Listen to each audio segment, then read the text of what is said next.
You are listening to audio recorded at the Village Church. For more information, go to villagechurchbaltimore.com.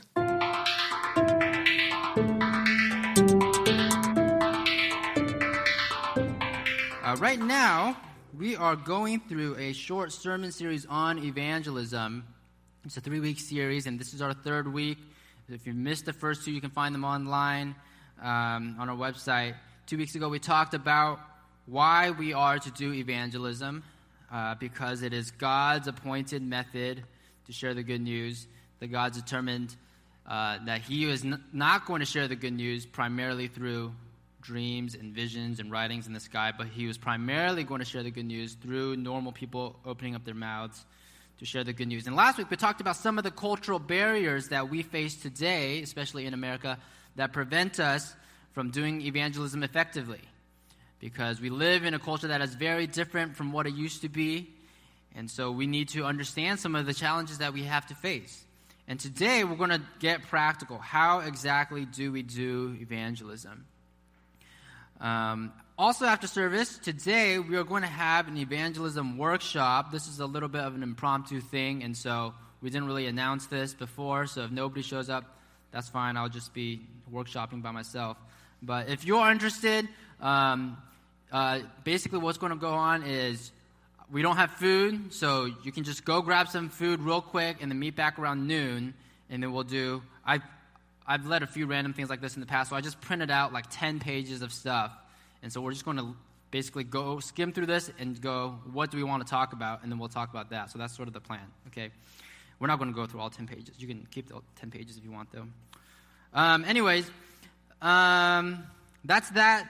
If you are unable to meet after service today, but you're intrigued by the sermon series and different things were said that sort of caught your mind, and you just sort of generally have this, this idea, this notion of, I want to grow in evangelism, but you can't make it today, that's okay.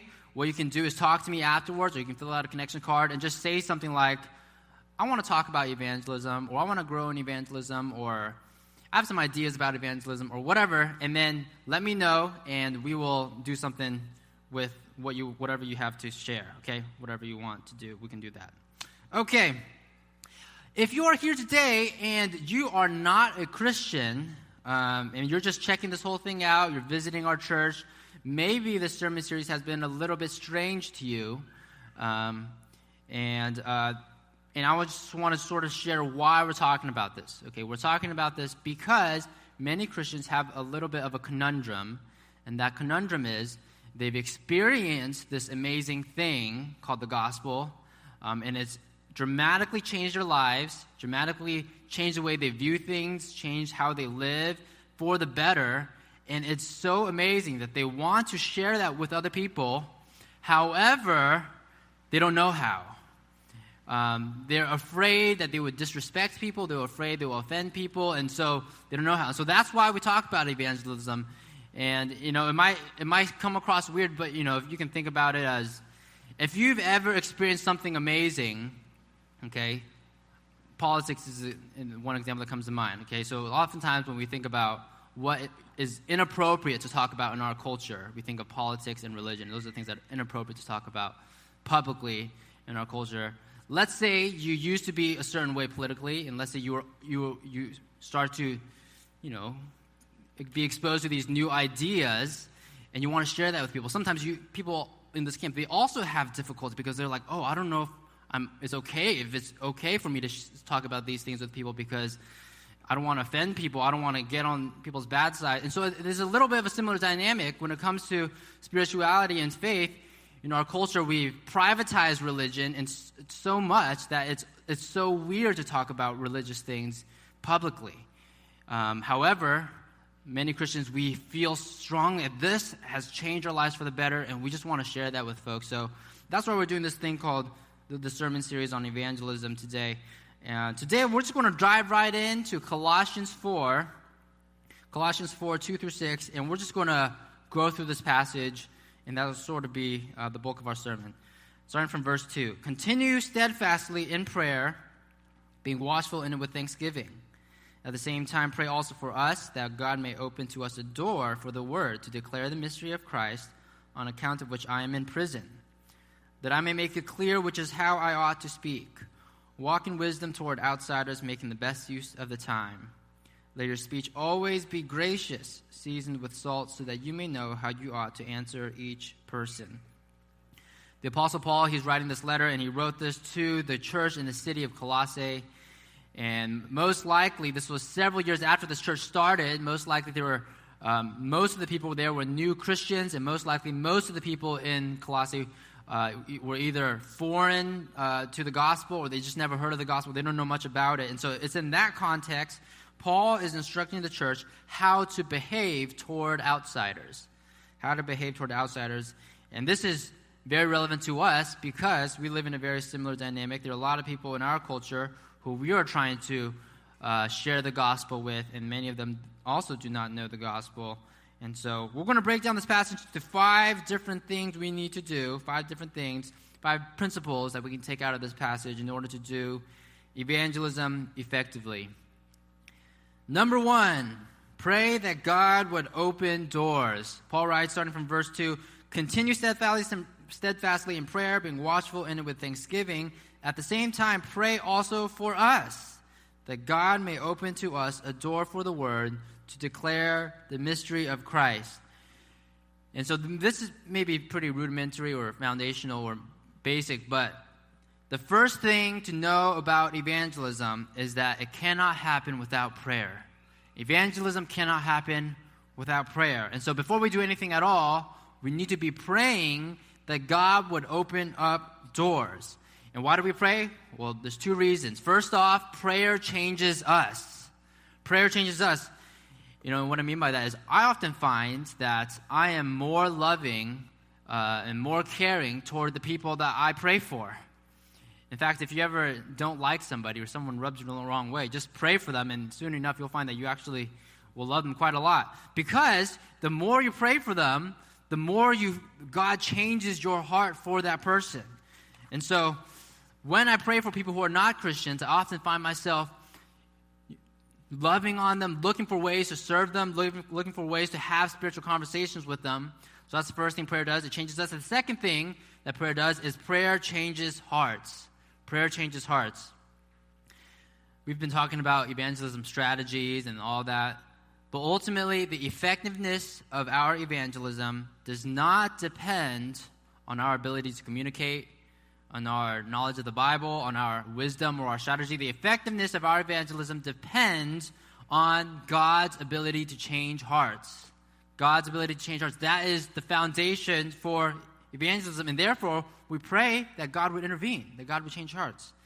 You know, think about this for a moment. Like, let's imagine you are not a Christian, okay? And imagine, you have non-Christian beliefs. Maybe you don't believe God exists. And then you have these non-Christian habits. Maybe you sleep in on Sundays. And then you have these non-Christian values. Maybe your life goal is you want to make a lot of money, you want to travel the world, fill in the blank. So you have these non-Christian beliefs, these habits, these values. How did you get these things? Well, they were instilled in you. You sort of inherited them. You sort of grafted them into your life through a variety of means, from maybe your family, from your TV shows, from conversations, from books you've read. And so friends or mentors, you've inherited all these beliefs, these habits, these values, these way of doing things. It's taken your whole life, in a sense, to get you where you are today. Why in the world would you choose to abandon all of that, to abandon your beliefs, your habits, and values that took your whole life to get there? Why would you abandon all those things and then start following Jesus and then adopt these new beliefs and habits and values? It goes against everything that's familiar. It goes against everything that life has taught you. Why would someone choose to do that? Paul writes in 1 Corinthians 2:14, the natural person does not accept the things of the Spirit of God, for they are folly to him. And he is not able to understand them because they are spiritually discerned. And so when you have, just imagine you're this non-Christian, you have the set of beliefs and these habits, these rituals, these values, okay? You look at Christianity. If you were to look at Christianity, it would come across as folly to you. That's what Paul is saying in this passage. It would come across as ridiculous to you because it goes against everything that you've ever learned. You just see this belief system that just seems jumbled up, it seems confusing, it seems contradictory, and you might wonder, why would anyone believe in that? Why would anyone believe in that? However, if God himself intervened in this natural person's life and gave this person spiritual eyes, spiritual ears, spiritual hearts, then they will see and understand things they wouldn't have been able to do so otherwise. And so if evangelism is on your heart, before you do anything at all, pray. Pray for specific people in your life, maybe your neighbors, maybe your coworkers, maybe your family members. Pray for specific people who don't know Jesus, and pray that God would intervene in their lives and soften their hearts. That God would give them spiritual eyes and spiritual ears and spiritual hearts. And pray for open doors. And what I mean by that is pray for opportunities to pop up where you can have an opening to share, so it wouldn't feel like you're forcing a conversation. You'd have opportunities where you could talk about the gospel in a way that people would be open and receptive. Pray for opportunities to talk about spiritual things. Pray for opportunities for you to share the gospel. That's number one. Number two, speak boldly and clearly. I want to read Colossians 4, starting from verse 3 again. At the same time, pray also for us, that God may open to us a door for the word to declare the mystery of Christ, on account of which I am in prison, that I may make it clear, which is how I ought to speak.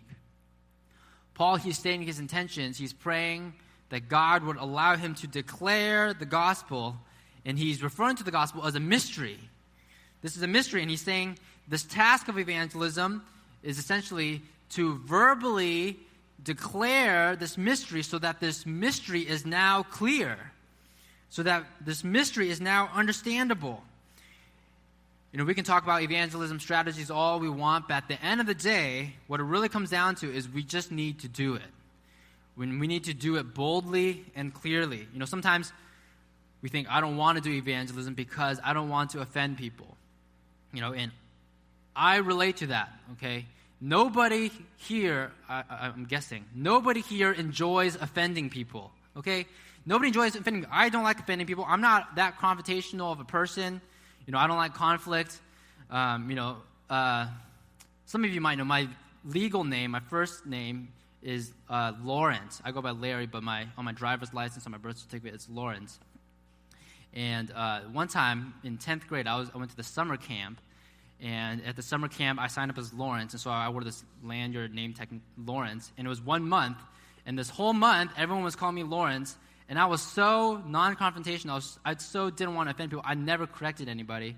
And even though my whole life, you know, people called me Larry, at this one summer camp for 1 month, everyone called me Lawrence, and I just didn't want to offend people. I don't want to correct people. So that's how non-confrontational I am. Okay, that's how so much I don't want to offend people I am. And even to this day, the only people who call me Lawrence are those Facebook friends I have, you know, who from back then, and you know, they call me Lawrence. Anyways. At the end of the day, when it comes to evangelism, we need to ask ourselves, not that we want to be offensive, but if it takes potentially being offensive to do evangelism, am I willing to do that? Am I willing to do that? Because if you're in the sermon series and this whole time you're looking for some strategy or some method that will be 100% offensive proof, you know, so that you can share the gospel in a way that has zero chance of offending anybody, frankly, that doesn't exist. It doesn't exist. There isn't anything like that out there. Why? Because evangelism sometimes is offensive, and there just simply isn't anything we can do about that. Sometimes, you know, as we mentioned last week, sometimes we are offensive, sometimes our tone is offensive, sometimes the words we choose are offensive, and we can change those things. But sometimes the gospel is plain old offensive, and we can't do anything about it. And catch what Paul wrote, right? He says he wants to declare the mystery of Christ, on account of which I am in prison. Okay, so Paul is writing from prison. So think about this for a second, okay? We're thinking, I don't want to do evangelism, it's offensive. And meanwhile, Paul's evangelism was so offensive, it landed him in prison. Paul's evangelism was so offensive, it landed him he ended up in prison for it. So I'm not saying we need to try to end up in prison, okay? That's not our goal. But I'm just saying, try to compare and contrast our mentality sometimes with Paul's mentality. We're trying our best not to be offensive, and Paul, he's saying, I'm in prison because I'm sharing the gospel. Sometimes I think about this. I'm just theorizing. I think about at the end of our lives, the Bible says that God will say to us, well done, good and faithful servant. Sometimes I wonder if God will, or maybe some angels will present accolades or certificates or trophies and things like that. And I think of Paul, maybe he'll have a trophy that says something like, Paul, church planting pioneer, dedicated his life to sharing the gospel or something like that. And I imagine, what if there's someone who, never did evangelism? What would they say? Larry never shared the gospel, but did a great job of never offending anybody. Larry did a great job of never offending anybody. I'm with you. I know we want to be liked, okay? That we don't want to give Christians a bad name. We want to be careful. We want to be kind. We want to be all those things. But here's my fear. My fear is that our desire to not be offensive has crippled our evangelism. Our desire to not be offensive has crippled our evangelism so that we're not doing evangelism at all. And it's taken so many well-intentioned Christians out of the game. And here's what we do as Christians sometimes. Sometimes we look at all the people who are doing evangelism poorly, and we go, wow, that's offensive. Oh, wow, that's rude. Oh, wow, that's insensitive. Oh, well, that's culturally obsolete, irrelevant. That's awkward. And we look at all these people who are doing it wrong, and we just say, oh, look at all these people. They're just giving Christians a bad name. And meanwhile, we don't do any evangelism at all. We're just so busy pointing our fingers at people who are doing evangelism poorly, and meanwhile, we're not doing anything. And it's like, anything. It's so much easier to tell people they're doing a bad job if you're not doing it, right? Let's say you're watching. Maybe you've had this experience. I've had this experience. You're watching someone they're trying to unscrew a rusty screw, or they're trying to take out a rusty nail, and they're struggling, and you go man, what's this guy doing? Let me give it a shot. I can do that. And you go and you try to give it a shot, and you're like, oh, this is pretty hard. This is pretty hard. I thought you were just a weak sauce, but this is pretty hard. Or sometimes if you think about parenting, okay, some of us, you might be new parents. Before I was a new parent, I had all these goals of my parents were like this, so I'm not going to be like this. Or my parents never did this, so I'm going to do this. And so I had these goals about how I didn't want to be like my parents in so many different ways. And then you become parents and you realize, oh, parenting is pretty hard. There's a lot. I understand why my parents struggled. I understand why my parents aren't perfect. Right? And it's the same with evangelism. Sometimes it's easy to tell people who are doing evangelism that they're doing everything wrong. But the thing is, at least they're doing evangelism. At least they're doing it. And what's more important, how we are doing evangelism or whether we are doing evangelism at all? Dwight L. Moody, he's this pastor, lived a while ago, and one time someone was telling him how all the ways he was doing evangelism poorly, and this is what he said: "It is clear you don't like my way of doing evangelism. You raised some good points.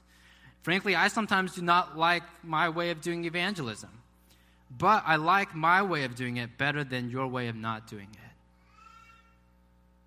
Sometimes I wonder if all of our criticism of all of our evangelism strategies, it's worthwhile. We need people to be critical of the way we do evangelism. But sometimes I wonder if our criticism of all of these evangelism strategies is just a defensive mechanism. It's just a way to justify the fact that deep down inside, we're afraid of offending people. So we don't want to do it. And so to make up for it, we criticize all these people who do offend people.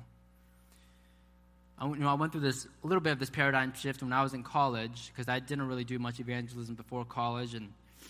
But the more I grew in my faith in college, the more I felt this conviction. I needed to share Jesus with people who didn't know. But I didn't know how to do it. I just knew I had this basic conviction, this desire, and I felt this burden.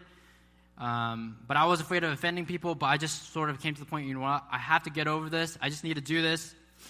And at this time, I was studying civil engineering, and I was living in this big house. And there were 11 people in this house. I think there were 3 Christians and 8 non-Christians. And I was living in this house, and I remember feeling like I can't go this whole year not ever saying a word to these people. And so I just said, I don't know what to do, but I'm just going to do it. So I'm going to schedule a house meeting. So I emailed everyone, and I scheduled a house meeting, and they all showed up. And I just stood up, and I gave a 5-minute summary of Christianity. Okay, that's just what I did. I was nervous as heck, but that's what I did. And I did this, okay? And then I sat down, and there were a few seconds of silence. It felt like forever. And then one guy, he was sort of the class clown of the house. He just stood up, and he started clapping. And he was like, "Bravo, Larry, great job. You should be a preacher." And then he sat down, and then someone else was like, we need to figure out our chores situation. I picked trash duty, and then we just moved on to chores, and then that was sort of the end of that. And that was it, okay? And sometimes I think back about that. One, it blows my mind that I even did that sometimes. I can't even believe I did that. But 2, sometimes I wonder, was that effective?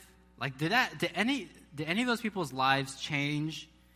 You know, what I did that bring them closer to Jesus or further away from Jesus? I ask all these questions all the time. Like, I don't know. To be honest, I don't know. But I think what that experience did for me was, I don't know if it impacted them, but it impacted me, because it was one of the first times in my life where I decided, you know what, for the sake of the gospel, it's okay to be offensive. I look back on that day and I think, for once in my life, I communicated the gospel boldly and clearly. You know, it might not look the same to you. I'm not saying you should do that same exact thing. It might take on different forms, a different context. But my point is, if your life goal is you never want to offend anybody, you'll just never do evangelism. You'll never get there, because evangelism requires taking the risk that potentially you might offend somebody. It requires not shying away from having hard conversations. It requires intentionally choosing to be bold and clear. Number 3, spend time with non-Christians. Spend time with non-Christians. Verse 5 says, walk in wisdom toward outsiders, making the best use of the time. This word walk has this connotation of conducting yourself in a certain way. It's this connotation of regularly doing these things as a habit. And Paul, essentially, he's saying we are to regularly engage in wisdom with outsiders, making the best use of the time. And so there's 2 things I want to point out here. First off, we need to regularly spend time with people who don't know Jesus. Regularly spend time with people who don't know Jesus. Some Christians, especially those who are newer to the faith, they do a great job of this, because before they were Christians, they spent a lot of time with non-Christians. A lot of people who are Christians, especially those who've been maybe spent their whole lives in the church, almost all of their friends are Christians, and they don't do a good job of regularly spending time with non-Christians. And so, maybe they got the Christian books, they got the Christian music, they got the Christian podcasts, the Christian movies. Everything they ever do is Christian, and so there is zero opportunity, zero chance for them to spend time with non-Christians. And so if that's you, I want to encourage you, somehow find a way to regularly and intentionally spend time with people who don't know Jesus. And we do this because it helps you and it helps them. It helps you because if you live in a Christian bubble, you just simply cannot do evangelism effectively, right? You'll be speaking Christian jargon. You won't be understanding their cultures. So by regularly spending time with non-Christians, you can be better at understanding who people are. You can understand how the gospel is relevant to their lives. So that helps you. And it helps them because, we mentioned this last week, many people have stereotypes of Christians. Many people think Christians are this and this and this. And so when you spend time with them, then they'll think, oh, Christians, go to Orioles games. Or Christians listen to NPR. Or Christians have bad days. And so they have these mentalities or these stereotypes of Christians, but by you hanging out with them, spending time with them, they go, oh, wow, I am more similar to Christians than I thought I was, right? And so that's the first thing, spend time with a lot of non-Christians, and maybe some of you already do that, and if that's you, maybe you need to work on the second part, which is make the best use of the time. Make the best use of the time. And what I mean by that is, don't just hang out blindly and hang out with no direction and hang out and then, you're hanging out for years and they don't even know you're a Christian, okay? What I mean by making the best use of the time is look for opportunities to learn. Look for opportunities to serve. And look for opportunities to speak. It's not mindlessly hanging out. It's intentionally hanging out, intentionally asking questions. Ask them what movies they like to watch. Ask them what they do when they have free time. Ask them why they chose their career. Ask them, who their heroes are, who their mentors are, who they look up to. Ask them what life events have shaped who they are. Ask them what they want to get out of life. And when you ask these questions, and listen, by the way, you don't just ask to ask. And listen, when you ask these questions, you learn about them, and then you start to learn how the gospel is relevant in their lives. You learn how the gospel is relevant in their lives. Because, and here's this thing, everybody, I don't know if you realize this, every single person is looking for the gospel. Every single person is looking for the gospel. It's just that many people don't realize it. Many people, they think they're looking for security, or they think they're looking for community, or they think they're looking for joy, or they think they're looking for love. But what they are truly looking for is the gospel. And so what you got to do is just spend time with people, ask them questions, find out what they are looking for, and then let them know, oh, you know what, can I share with you something? I think you're actually looking for the gospel. Spend time with non-Christians, make the best use of the time. Number 4, speak graciously and attractively. Let your speech, this is verse 6, let your speech always be gracious, seasoned with salt. Paul here uses this analogy of salt, and salt has this amazing ability. I don't know if you've ever eaten foods with salt before. I have. It's a pretty amazing experience, okay? Salt has this amazing ability to make boring foods come to life. Salt has this amazing ability to make boring foods come to life. Take whatever food you like, okay? Even something like chocolate, okay? I thought that chocolate, would have been good if it was just sweet, but chocolate with sea salt, that's another level, okay? Take any food you want, if you just add some salt on it, all of a sudden, it tastes so much better. Why is it? Why does it taste so much better? Because salt brings out qualities of that thing that you wouldn't have known otherwise. And so Paul is saying we need to sprinkle salt on our speech. And what does it mean to sprinkle salt on our speech? It means, he says, let your speech always be gracious. Always be gracious. And so this is really key because Paul is saying it's not enough just to have the right content. You also need to have the right tone. It's not enough just to know what to say. You also need to know how to say it. It's not enough just to have truth. You also need grace. Because you can speak truth all you want, but it will fall on deaf ears unless your speech is seasoned with grace. Speaking with grace has this powerful effect, just like salt, of changing how your speech is perceived. Okay? Without grace, your evangelism will seem rude, it will seem condescending, it will seem judgmental, it will seem hypocritical. But with salt, all of a sudden, your evangelism will come across as gentle, as friendly, as attractive. And I'm sure we've all have this, we've all had this experience before where maybe someone told you to do something and you were so offended by what this person said. And then later someone else says the exact same thing to you, but with grace, and you go, oh, wow, that's a really good idea. I should do that. I've done that before. And why is that? Why were you so offended by the first person, but you're okay with the second person, even though they were saying essentially the same thing? Because this person said it with grace. So therefore, even though we speak boldly and clearly, we also need to make sure we're speaking graciously and attractively. Sometimes we think of Jesus' preaching as, confrontational and aggressive, but if you just read the Gospels, you'll notice that Jesus, most of the time when he was aggressive and confrontational, he was talking to super religious people. But when he was talking to people who were on the outside, people who didn't know God, his speech was often filled with grace. In fact, Luke says in Luke 4:22, and all spoke well of him, this is Jesus, all spoke well of Jesus and marveled at the gracious words that were coming from his mouth. And that's what we should be aiming for as well. So talk with grace. Number 5, have dialogue. Have dialogue. Verse 6, let your speech always be gracious, seasoned with salt, so that you may know how you ought to answer each question.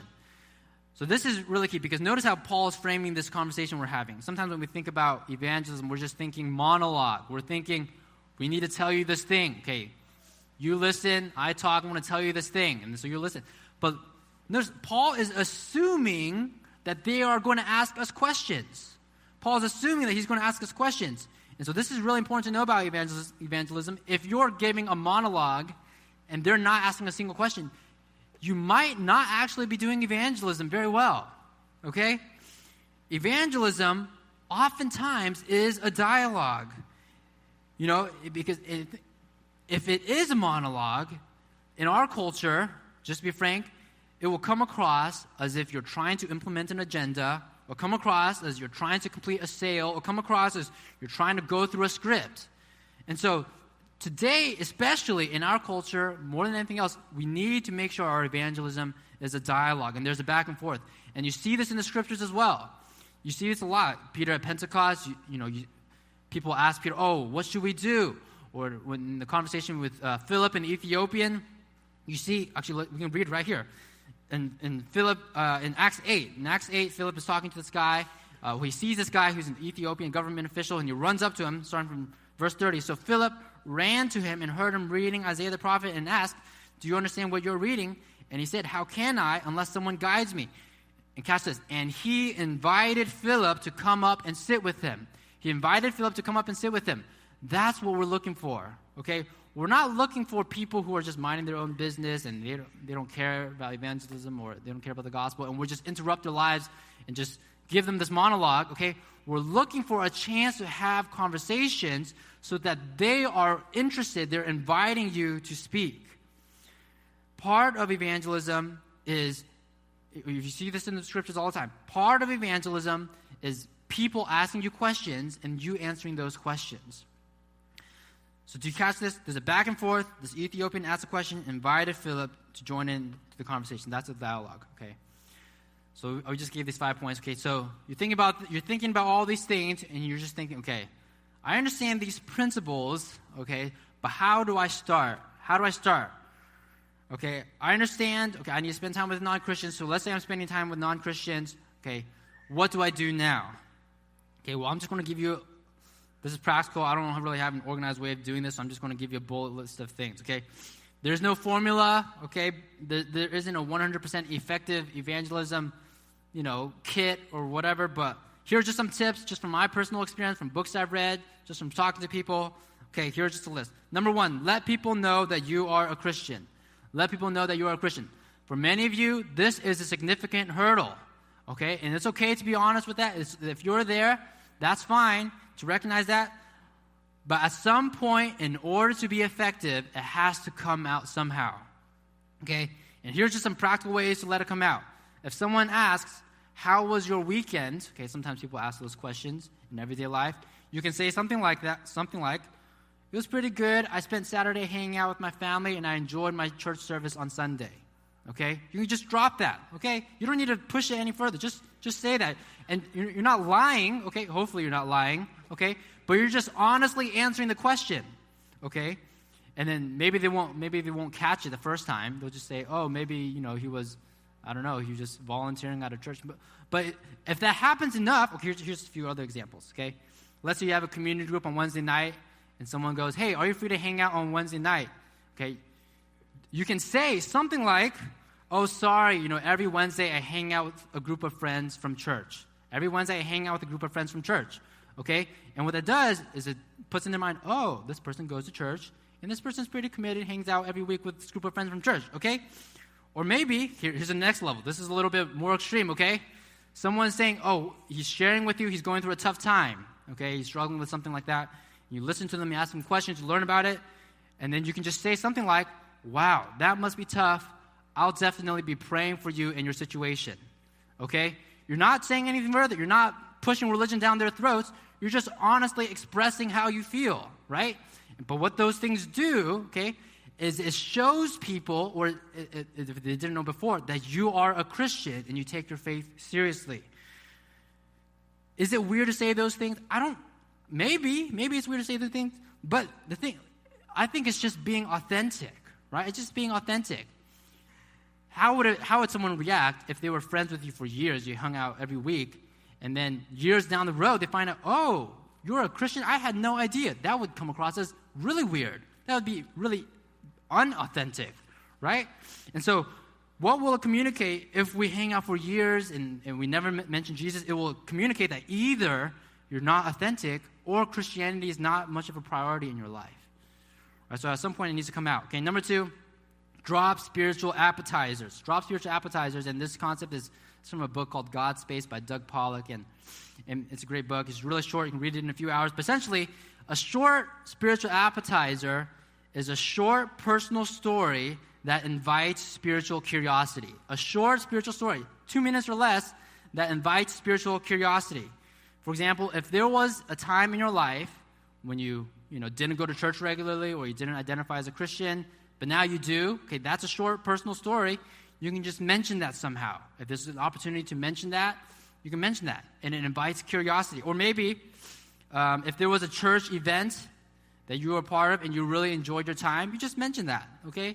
You're not forcing anything on anybody, you're just mentioning that. If you had something you were praying for in your life and it was answered, and you're really thankful it was answered, you can just mention that. Again, you're not pushing any agenda. You're just being authentic with who you are, and you're dropping these spiritual appetizers. And what this does is it helps, because sometimes people, they see Christianity as theoretical and abstract. What this does is it helps people see Christianity as personal and relevant, because they see Christianity working out in your lives. Okay? Here's another thing. Ask spiritual questions. Ask spiritual questions. There's this book called Questioning Evangelism by Randy Newman. I also recommend that. I have a whole list of books. Anyways, the whole premise is that Jesus and the early apostles, oftentimes when they were doing evangelism, they were asking questions.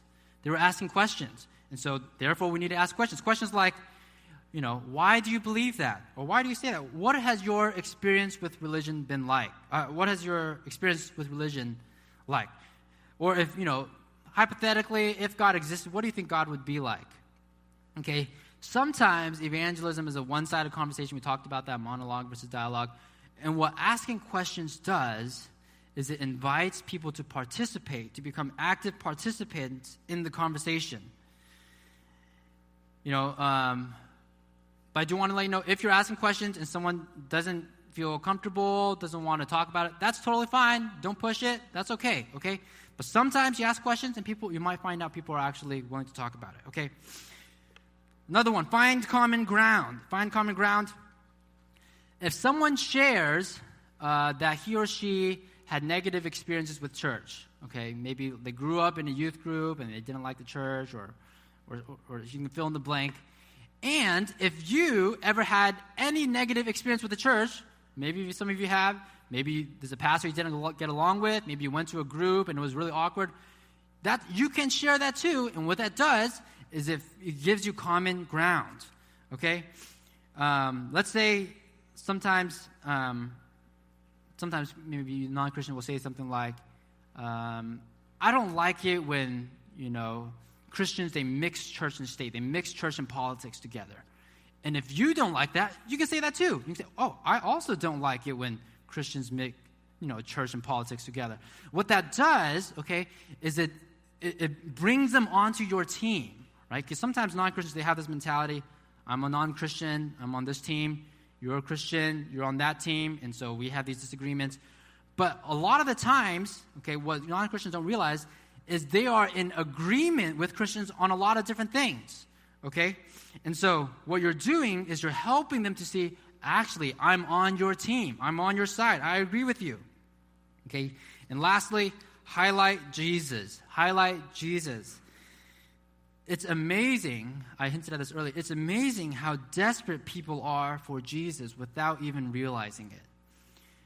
And so when you get to know people, when you ask these questions, when you learn about people, when you find common ground, and you notice trends and patterns and desires, they're almost asking for Jesus, okay? And so it's just as simple as, okay, I think you're actually looking for Jesus.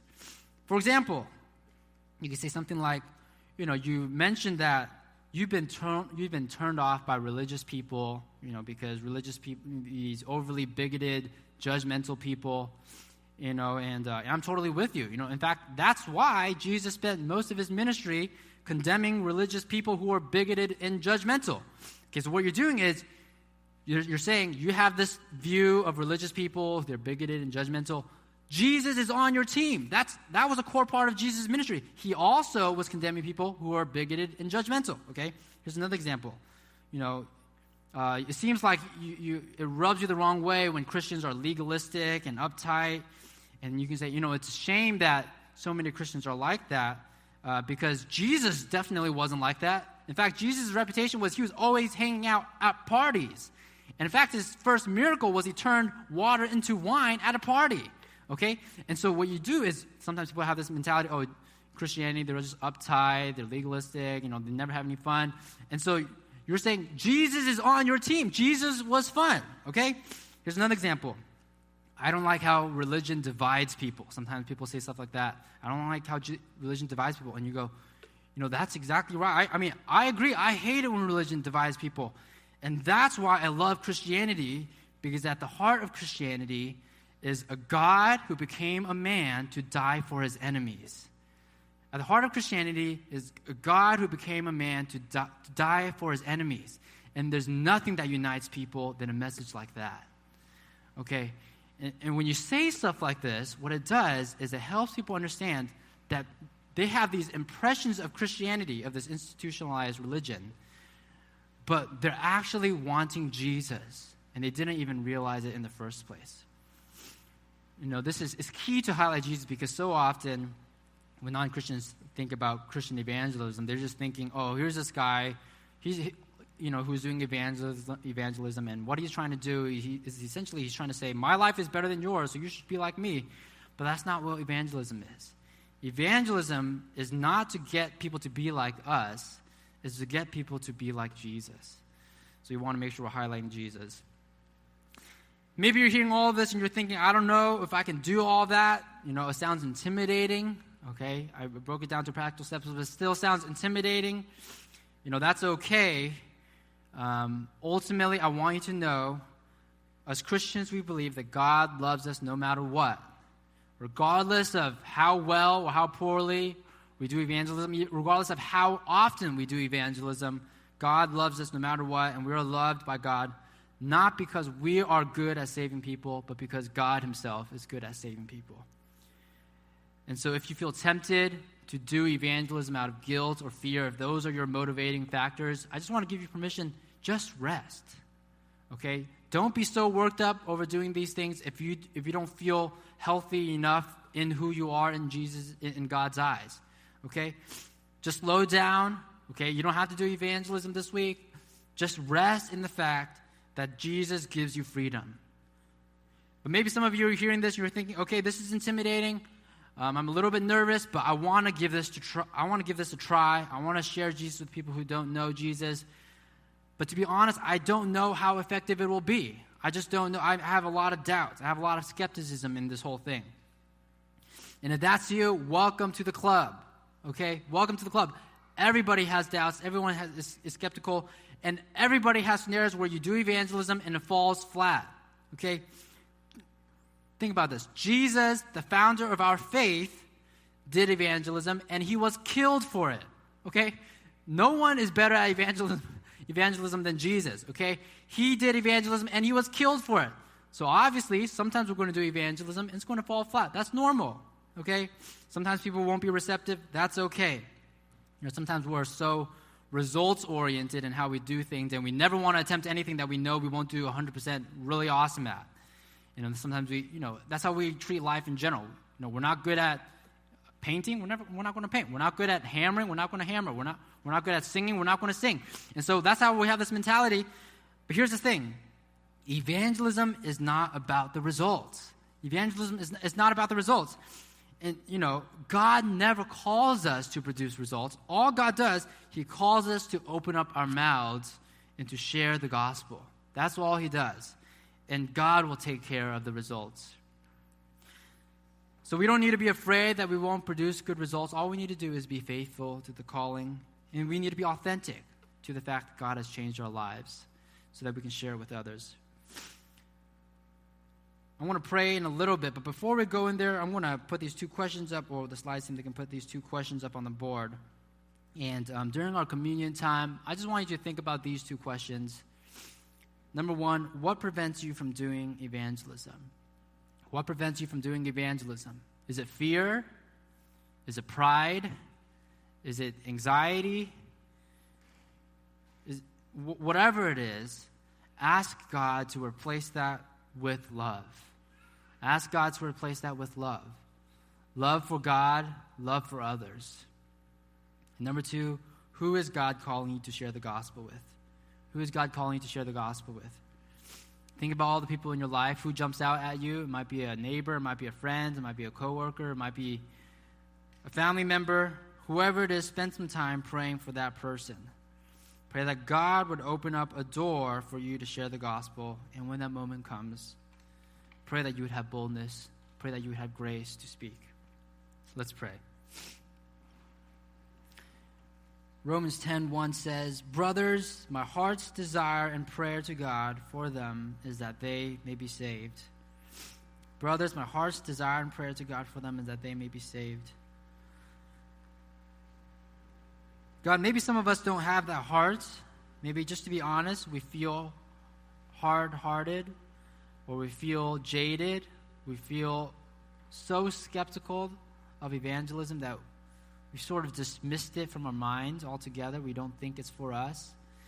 We just simply don't have a heart for it. And we listen to messages like this, and, it might tickle our senses here and there, but at the end of the day, we know our lives won't change. And we've sort of already given up before we started. God, I pray that you would change our hearts. I pray that you would grow our hearts. I pray that you would break our hearts with the things that break your heart. I pray that you would open up our eyes and see the harvest, and that you would give us the willingness to walk into the harvest and to open up our mouths and to share your gospel.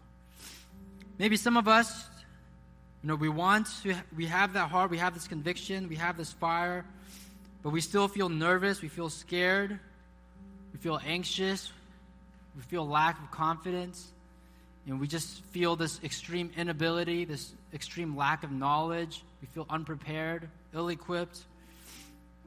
God, we thank you that it's not about us, it's not about our ability, it's about your ability to save. Remind us that we preach Christ crucified, a stumbling block to all. So I pray that you give us courage and confidence. I pray that you remind us that you are with us to the end. God, maybe some of us feel guilty. We hear messages like this, we feel guilty. We feel ashamed. We feel, how I have this message, but I just hold it to myself and I don't tell anybody. I just keep it to myself. And how could I do such a thing? And God, remind us that your gospel sets us free. Your gospel gives us freedom. Remind us that our message is not just the message for those on the outside, it's a message for us too. And it's a message of grace. So that as we share it with others, that we share it with ourselves. And this message is that even though we fall flat on our face, even though we fail, even though we don't do what we're supposed to do, you love us anyways. You sent your son to die for us anyways. And you've forgiven us already. And so we have freedom, we have joy, we have perfect community with you. We are not condemned no matter what we do. We thank you for Jesus, and I pray this all in Jesus' name. Amen.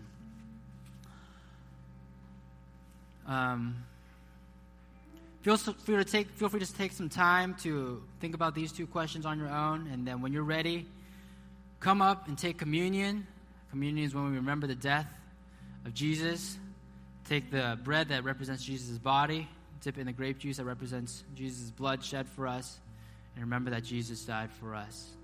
Ultimately, our evangelism is not about us. It's about this message that we have, this message we believe, and that is that Jesus died and rose again.